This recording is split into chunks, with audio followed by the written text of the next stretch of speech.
All right, story time. I got a million stories. Some of them would make you laugh, some of them make you cry. Some of them would make me cry, but I try not to tell those stories. But first, let me start out with a funny story. At least was funny back then. When I was a little kid, and I mean little kid, we went out to see the Grand Canyon and the Black Hills. And being a little kid along the way, my grandfather was telling me about the Indians that lived in that area. Well, along the way, according to him, we stopped at a restaurant and a couple of black people walked in the door. And I jumped up on the seat of the booth and I pointed at him and I said, "Look, Grandpa, there's the Indians." And the whole restaurant busted out laughing, including the people that just walked in the door. Because coming out of a little kid's mouth and the way I said it, at least wise according to him, was freaking hilarious. That's the difference between the times back then and what the world has become today. And in my estimation, it's a crying damn shame. But anyway, I'm a Wisconsin born and bred white boy. And I signed up to be in the military. I had a couple of black friends, but weren't a whole lot of them around back then. So I didn't know a whole lot about the views of the people in the cities or what have you. And they didn't know a whole lot about mine. And this story demonstrates the difference. When I on my first day of basic training, well, they're assigning you your bunks and you're getting your uniforms and all that kind of stuff. When we got to what was going to be our company area, I went to the bathroom, do my thing, and a couple of brothers come in behind me and they start running their mouths talking, "You just a racist white boy. You from Wisconsin, blah blah blah." They already had their preconceived notions. And they start pushing me around, talking their smack like, well, I don't know how many of you have ever been in the neighborhood, but it's part of the culture. It's the way it is. Well, I hate a bully. I've been bullied. Those are the stories that could make me cry. I try not to talk about that stuff.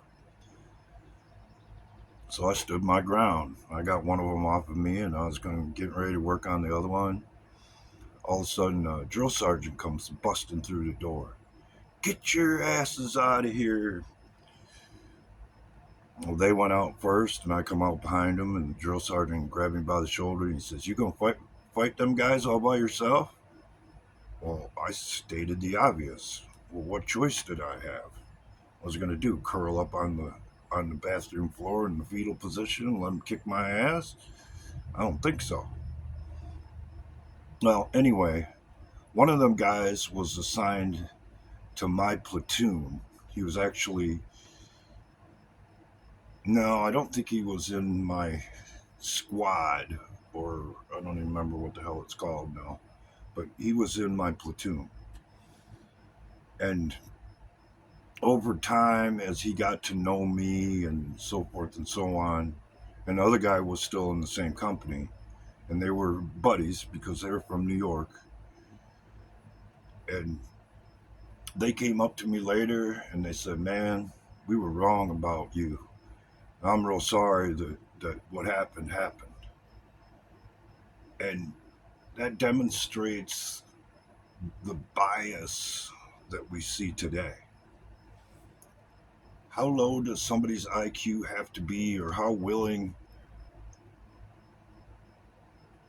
to go along with someone else's narrative because that's what's been pushed into them over the years, to think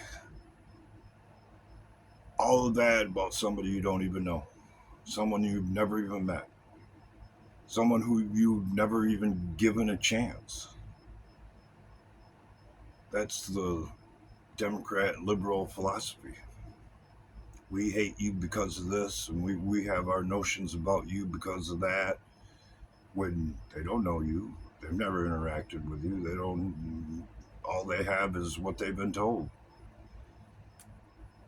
I ain't calling them guys dumb, but what they did was dumb and reacting to their preconceived notions in that way without even giving somebody a chance. That was dumb. And good on them for coming back later and saying, hey man, we were wrong and we're sorry about that. We ended up being pretty good friends.